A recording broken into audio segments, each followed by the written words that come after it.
अस्सलाम वालेकुम जी। आज हम आपके लिए लेकर आए बहुत ही क्रंची और टेस्टी सी भाकर वड़ी की रेसिपी। ये जो भाकर वड़ी है ये बच्चों की ऑल टाइम फेवरेट होती है और हमारी भी बहुत फेवरेट है और हमारी क्या सभी की बहुत फेवरेट होती है। इसे बनाना भी बहुत आसान है लेकिन इसमें थोड़ी सी कुछ टिप्स एंड ट्रिक्स ऐसी होती है जिसे हमें ध्यान में रखना बहुत ज़रूरी है। तो चलिए फिर हम अपने किचन की तरफ चलते हैं और आपको बताते हैं कि भाकर वड़ी के लिए हमें किन किन चीज़ों की ज़रूरत पड़ेगी। और अगर आपको भाकर वड़ी की रेसिपी पसंद आए तो प्लीज़ प्लीज़ लाइक करना, शेयर करना और सब्सक्राइब करना। साइड में बेल बटन आता है उसको ऑल पर क्लिक कर देना ताकि आने वाले ऐसे ही अमेजिंग सी रेसिपीज़ की वीडियोस आपको मिलते रहे। तो सबसे पहले हम सारे स्पाइसेस लेंगे, यानी इसमें जो मसाला होता है, फीलिंग होती है, उसके लिए हम सारी चीज़ें लेंगे। उसमें हम लेंगे 50 ग्राम ड्राई कोकोनट यानी नारियल का बुरादा, 1 टीस्पून ज़ीरा लेंगे, 50 ग्राम हम पीनट लेंगे यानी फली दाने लेंगे और 50 ग्राम हम तिल लेंगे, जो सफ़ेद तिल होती है ना वो लेंगे।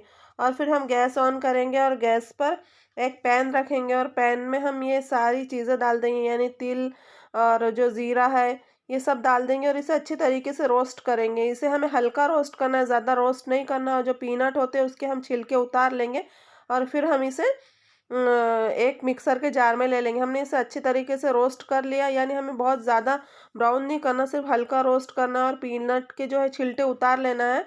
और फिर हम इसे ठंडा होने देंगे और फिर मिक्सर के जार में इसे ले लेंगे।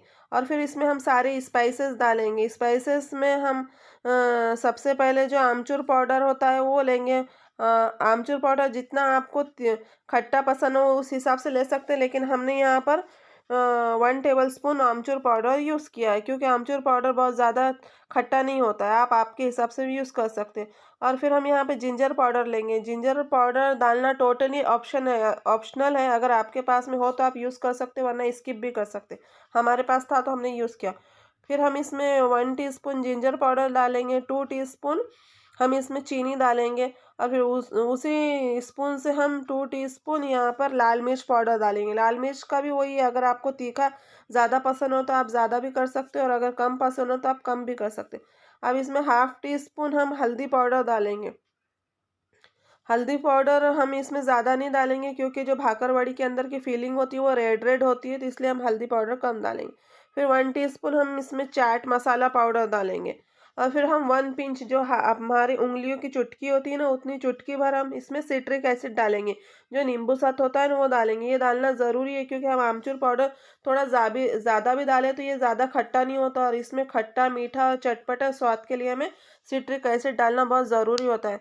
फिर नमक डालेंगे। नमक का वही अपने टेस्ट के अकॉर्डिंग हम डाल सकते हैं और फिर इसे मिक्सर में पीस लेंगे और हम साइड में रख देंगे। हमने कितना बारीक पीसा है हम आपको आगे वीडियो में बताएंगे।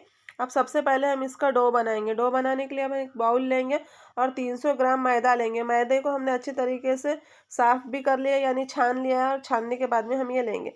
अब इसमें हम नमक डालेंगे। नमक का वही अपने टेस्ट के अकॉर्डिंग इसमें हम नमक यूज़ कर सकते हैं। और फिर इसमें हम ऑयल डालेंगे। हम 2 टेबलस्पून ऑयल डालेंगे और हमें ऑयल इतना डालना है कि जो ये आटा है, मतलब कि जो मैदा है और ऑयल मिलने के बाद में ये एक हमारी जो मुट्ठी है इसमें अगर एक पेड़े की शक्ल ले ले या एक लड्डू की शक्ल ले ले उतना हमें ऑयल डालना है। ऐसे तो हमने आपको 2 टेबलस्पून डालने का कहा है, लेकिन अगर आपको फिर भी समझ में ना आए तो हम इसे एक मुट्ठी में लेंगे और इस डो को एक मुट्ठी में लेकर बांध लेंगे। अगर ये एक पेड़ा या एक लड्डू बन गया तो हमें समझ जाना चाहिए कि हमें हमारे जो मैदा है उसमें मतलब ऑयल बस इतना ही लगेगा। अगर हम इसमें ऑयल ज़्यादा डालते हैं तो ये जो भाकरवड़ी ऐसा लगता है कि इसने ऑयल बहुत, जब हम इसे फ्राई करेंगे तो बहुत ज़्यादा ऑयल पी लेती है और कम लगेंगे तो ये भाकरवड़ी बिखरने का डर होता है। इसलिए हमें ऑयल का जो मेजरमेंट है बहुत अच्छी तरीके से ध्यान में रखना है। अब ऑयल डालने के बाद में हम इसमें थोड़ा थोड़ा पानी डालेंगे और जो ये डो है अच्छी तरीके से बना लेंगे और डो को हमें अच्छी तरीके से मसलना है। क्योंकि अगर हम थोड़ा सा डो अगर मसलेंगे नहीं और बस इसी तरीके से इसको बांध लेंगे यानी गूंद लेंगे और रख देंगे ना तो भाकरवड़ी की जो लेयर्स है एकदम प्रॉपर लेयर्स नहीं आएंगी। इसलिए हमें अच्छी तरीके से इसे डो को मसलना और मसलने के बाद में हम इसे आधा घंटे के लिए रेस्ट के लिए रख देंगे। अब इसी बाउल में रख देंगे और इसके ऊपर थोड़ा सा ऑयल लगा देंगे ताकि जो ये डो है इस पर पपड़ी सी ना जमे। इस तरीके से हम ऑयल लगा देंगे और इसे थोड़ा सा झाँक लेंगे और झाँकने के बाद में हम इसे आधा घंटे के लिए इस डो को रेस्ट के लिए रख देंगे। अब यहाँ पर आधा घंटा हो चुका था और डो अच्छी तरीके से रेस्ट हो चुका था। यानी अच्छे तरीके से सॉफ्ट हो चुका था। अब हम इसके अपने हिसाब से पेड़े बनाएँगे, यानी हमें जितनी बड़ी रोटी बनाना है, क्योंकि हमें इसे रोटी की शक्ल में बनाना है ना, जितनी बड़ी हम रोटी बना सकें उतना हमें पेड़ा लेना है।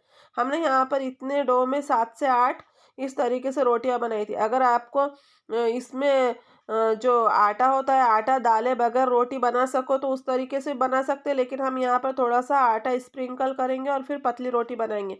क्योंकि ये जो भाकरवड़ी के लिए ऊपरी लेयर है, तो ये बहुत पतली होनी चाहिए। जो हम रोटी बनाते हैं ना, तो उससे ये थोड़ी पतली होती है। जो हम रोटी तो पतली बनाते ही हैं, लेकिन फिर भी ये इस रोटी से भी ज़्यादा हमें पतली बनाना पड़ता है, क्योंकि हम इसकी जो फ़ोल्ड करते हैं ना, अगर हम ये जो रोटी है ये ज़्यादा थोड़ी मोटी बना लेंगे ना, तो फिर जब हम फ्राई करेंगे और फ्राई करने के बाद में हम इसे खाएँगे ना, तो वो मतलब कि थोड़ी हार्ड हो जाती है और एकदम पतली सी हम इसकी लेयर्स बनाएँगे ना, यानी हम जब फ़ोल्ड करेंगे और फिर इसे बनाएँगे ना, यानी फ्राई करने के बाद में अगर हम ये रोटी पतली बनाएँगे ना, तो बहुत ही ये भाकरवड़ी क्रिस्पी और क्रंची बनकर रेडी होंगी। बाहर के फूड में, यानी बाहर की चीज़ों में घर में यही तो फ़र्क है ना, बाहर की जो चीज़ें होती है थोड़ी इस तरीके से मोटी भी होती है और एकदम हार्ड भी होती है, लेकिन जब हम घर में बना के इस तरीके की कोई चीज़ तैयार करते हैं, हम अपने टेस्ट के अकॉर्डिंग और हमें जैसा पसंद है हम कर सकते हैं, और घर का है तो हमें श्योरली भी होता है, यानी हमें श्योर रहते हैं हम कि हमने इसमें क्या चीज़ें डाले हैं, क्या चीज़ें नहीं डाले, और सब हम अपने हेल्थ के और टेस्ट के अकॉर्डिंग सारी चीज़ें इसमें यूज़ कर सकते हैं। अब इस तरीके से हम पतली रोटी बनाएँगे। फिर से हम कहेंगे कि अगर हमने जितनी हम रोटी पतली बनाते हैं ना, उससे थोड़ी ज़्यादा हमें ये रोटी पतली बनाना पड़ता है। अब हम यहाँ पर क्या करेंगे, इमली की चटनी लेंगे। हम यहाँ पर आपको 3 ऑप्शन देंगे। अगर आपको इस तरीके की इमली की चटनी ना पसंद हो, तो आप खाली चीनी और पानी मिक्स करेंगे और इस तरीके से इस रोटी पर लगाएँगे, और अगर आपको एकदम मीठा भी नहीं पसंद, तो फिर आप सिंपल पानी भी इस तरीके से लगा सकते हो, और अगर आपको बहुत ज़्यादा स्पाइसी और चटपटा पसंद है, तो आप इस तरीके से इमली इस रोटी पे लगाएँगे, और जो हम सारे किनारे हैं ना उस पर नहीं लगाएँगे, बीच में इमली का पानी हम इसमें लगाएँगे। और अगर आपके पास में इमली की चटनी अवेलेबल ना हो, तो फिर है ना, हम गुड़ और इमली भी भिगा लेंगे, और गुड़ इमली भिगाने के बाद में उसका पानी भी इसमें लगा सकते हैं।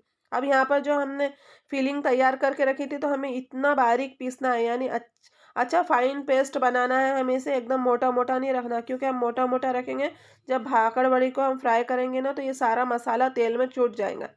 और जो हमने इमली की चटनी भी इसीलिए लगाई कि जब हम इस पर ये मसाला ऊपर से स्प्रिंकल करेंगे, तो ये अच्छी तरह से चिपक जाना चाहिए, क्योंकि हम इसे ऑयल में डालने के बाद में ये मसाला है तो छूटे ना। तो आप 3 ऑप्शन में से कोई भी ऑप्शन अपना सकते हैं, या तो इमली की चटनी लगा सकते हैं, या तो फिर गुड़ और इमली का पानी लगा सकते हैं, या फिर आप सादा पानी भी लगा सकते हैं।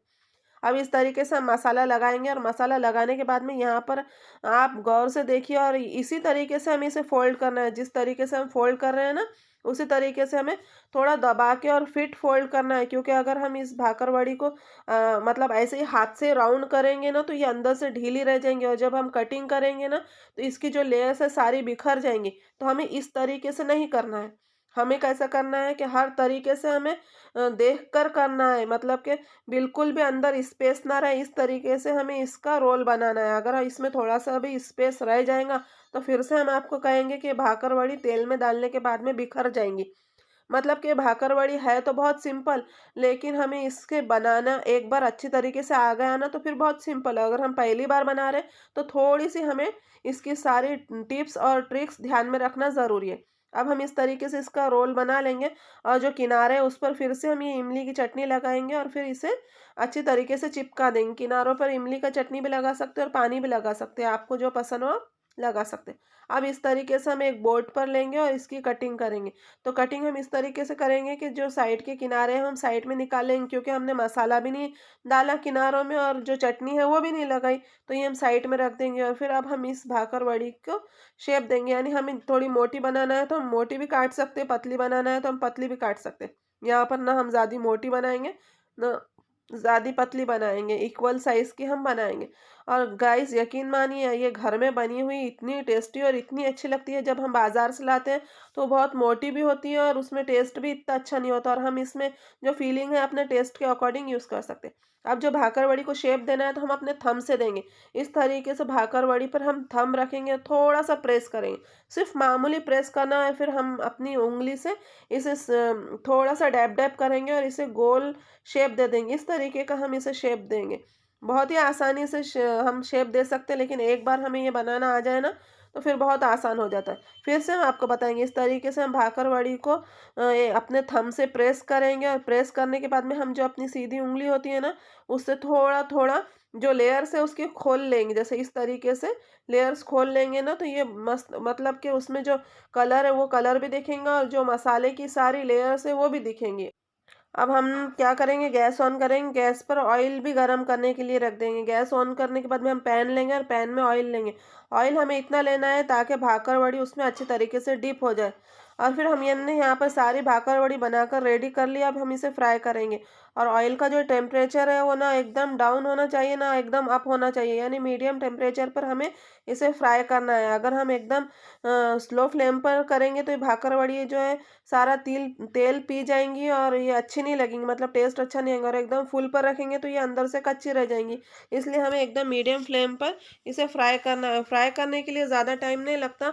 इस तरीके से हम भाकरवड़ी ऑयल में डाल देंगे और जब तक कि भाकरवड़ी फ्राई होकर ऊपर नहीं आती तब तक के हमें इसमें कोई स्पैचुला नहीं लगाना, झारा नहीं लगाना। जब ये ऊपर आ जाए उसके बाद में ही हम इसे पलटाएँगे।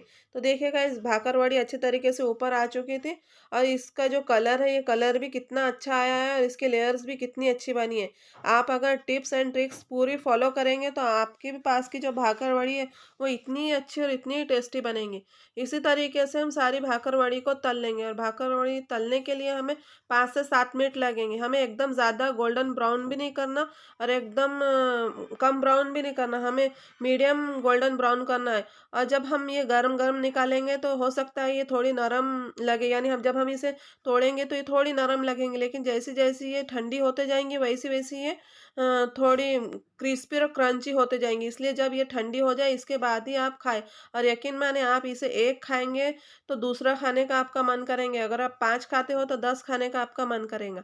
तो लीजिए गाइज़, यहाँ पर भाकरवड़ी बनाकर हमने रेडी कर दी है। आई होप गाइज़ आपको ये भाकरवड़ी की रेसिपी पसंद आई हो। अगर आपको भाकरवड़ी की रेसिपी पसंद आई हो तो प्लीज़ लाइक करना, शेयर करना और सब्सक्राइब करना। साइड में बेल बटन आता है, उसको ऑल पर क्लिक कर दें ताकि आने वाले ऐसे अमेजिंग से वीडियो की रेसिपीज़ आपको मिलते रहे। वीडियो वॉच करने के लिए शुक्रिया गाइज़। तो चलिए फिर हम अपने नेक्स्ट रेसिपी मिलते हैं, तब तक के लिए अल्लाह हाफ़िज़।